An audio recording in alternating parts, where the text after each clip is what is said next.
Hello students, देखिए ये JEE main 24 जनवरी 2023 का भी जो रिसेंटली जेईई मेन का एग्ज़ाम हुआ है सेशन 1 शिफ्ट 1 का क्वेश्चन है। एक 3D का क्वेश्चन है, मतलब वेक्टर और 3D का। The two lines are given.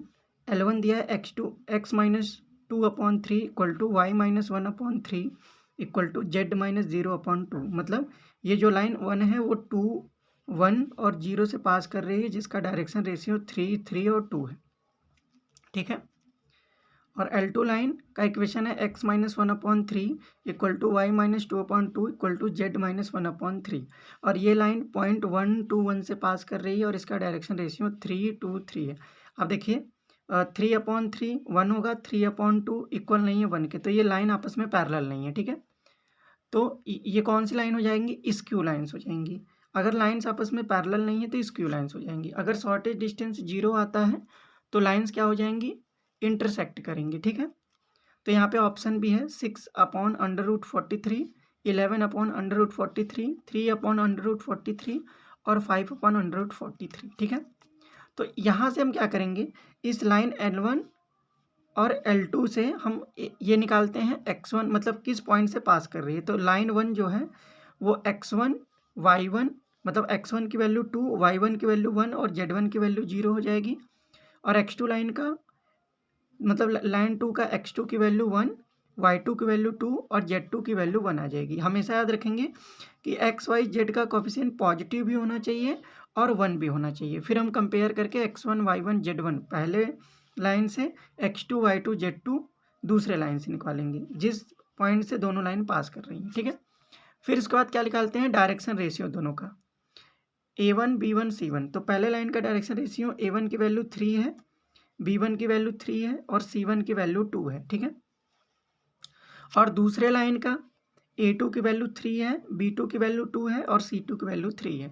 तो फिर यहाँ से हम क्या करते हैं, फिर उसके बाद हमको निकालना पड़ता है डिटर्मिनेंट ऑफ रो में x2 - x1, y2 - y1, z2 - z1, a1 b1 c1, a2 b2 c2। तो यहाँ से हमने निकाला हुआ है, तो x2 - x1 मतलब 1 - 2 यहाँ रखेंगे, y2 - y1 2 - 1 यहाँ रखेंगे, z2 - z1 1 - 0 यहाँ रखेंगे।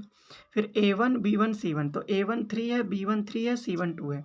फिर दूसरा है नीचे a2 b2 c2, मतलब 3 है a2, b2 है 2 और c2 है 3। फिर यहाँ से हम क्या किए, एक्सपेंड कर दिए थ्रू R1 इस डिटर्मिनेंट की वैल्यू के लिए, तो -1।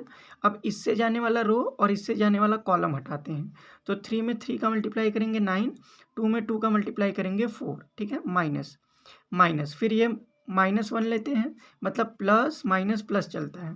फिर क्या करेंगे, इससे जाने वाला रो और इससे जाने वाला कॉलम हटा देंगे, तो क्या बचेगा? 3 में 3 का मल्टीप्लाई करेंगे 9, माइनस 3 में 2 का मल्टीप्लाई करेंगे 6, प्लस अगर इसकी वैल्यू निकालनी है तो इससे जाने वाला रो और इससे जाने वाला कॉलम हटाएंगे। 3 में 2 का मल्टीप्लाई करेंगे 6, 3 में 3 का मल्टीप्लाई करेंगे तो 9 आ गया। फिर यहाँ से 9 - 4 5 आएगा और ये -1 है तो -5, 9 - 6 3 आएगा और ये -1 है तो -3, और 6 - 9 हमारे पास क्या हो जाएगा? -3 हो जाएगा। तो -5 -3 -3 ऐड करेंगे तो -11 आ गया।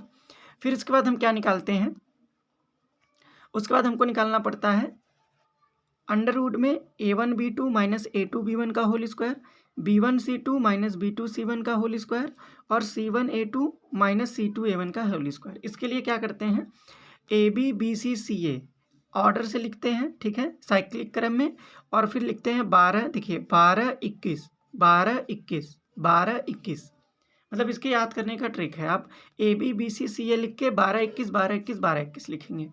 तो और यहाँ से वैल्यू हमने a1 b1 c1, a2 b2 c2 की यहाँ निकाली हुई है, हमने निकाला हुआ है। फिर यहाँ पे वैल्यू रख देंगे। ठीक है, a1 की वैल्यू 3 थी, b2 की वैल्यू 2, तो a1 b2 - a2 b1 मतलब 3 × 2 - 3 × 3 ये हो जाएगा। फिर b1 c2 की वैल्यू ये हो जाएगी और c1 a2 - c2 a1 की वैल्यू ये हो जाएगी। ये हमने कहाँ से रखा है? यहाँ से रखा है। ठीक है, फिर जब इसको सॉल्व करेंगे तो ये आएगा मेरा 6 - 9 का होल स्क्वायर, 9 - 4 का होल स्क्वायर और 6 - 3 का होल स्क्वायर। 6 - 9 -3 का होल स्क्वायर, 9 - 4 5 का होल स्क्वायर और 6 - 3 -3 का होल स्क्वायर। इसको सॉल्व करेंगे तो 3 का स्क्वायर 9, 5 का स्क्वायर 25, फिर 3 का स्क्वायर 9। सॉल्व किए, 9 में 9 जोड़ेंगे 18, 18 में 25 जोड़ेंगे तो 43 आएगा।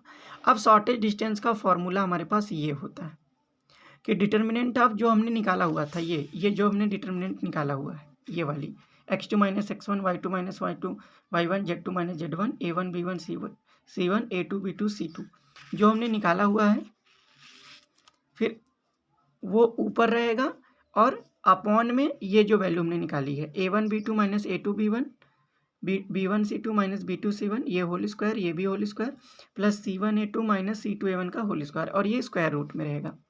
उससे डिवाइड करके फिर मॉड ले लेते हैं क्योंकि डिस्टेंस पॉजिटिव होता है।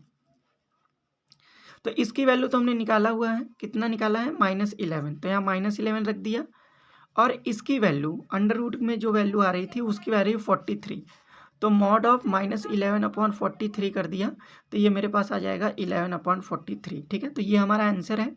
देख लेते हैं कौन से ऑप्शन में है ये। तो 11/43 मेरा बी ऑप्शन है, तो इसके हिसाब से बी ऑप्शन हमारा करेक्ट हो जाएगा। ठीक है, तो ये जेईई मेन का क्वेश्चन ही है और लगभग हर शिफ्ट में आपका शॉर्टेज डिस्टेंस पूछा गया है।